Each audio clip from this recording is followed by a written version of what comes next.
আমরা এর পুরো যে বিস্তারিত বয়ান সেগুলো এখনো পর্যন্ত আমাদের আইনজীবী যারা আছেন তারা খতিয়ে দেখছেন। যারা শিক্ষা দপ্তরে আছেন, এসএসসির আইনজীবী আছেন, সরকারের আইনজীবী যারা আছেন তারাও পুরোটা খতিয়ে দেখছেন। আমাদের পরিষ্কার বক্তব্য, কিছু ব্যক্তি কিছু ভুল করেছে, কিছু ব্যক্তি কিছু অন্যায় করেছে, আমরা সেই অন্যায়কে সমর্থন জানাচ্ছি না, কিন্তু যারা দোষী তারা তদন্তে পড়ুক, তাদের শাস্তি হোক। কিন্তু যারা যোগ্য প্রার্থী, সরকার মমতা বন্দ্যোপাধ্যায়ের নির্দেশে আপ্রাণ চেষ্টা করেছে যে যারা যোগ্য প্রার্থী তাদের চাকরির দরজাটা খুলে দেওয়ার।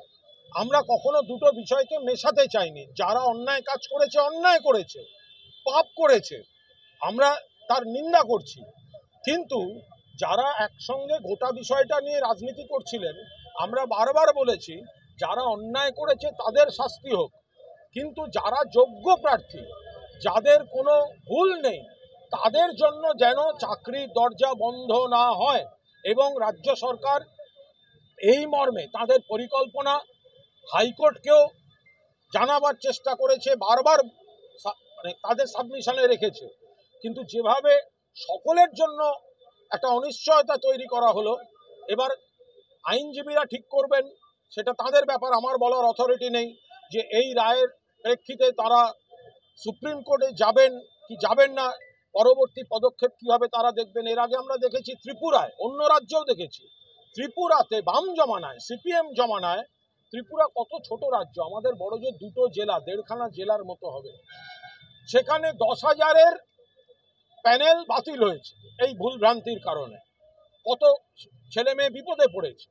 তো এখন এই জায়গায় দাঁড়িয়ে আমরা বারবার বলছি যে যোগ্যদের চাকরির দরজাটা খুলে রাখা হোক।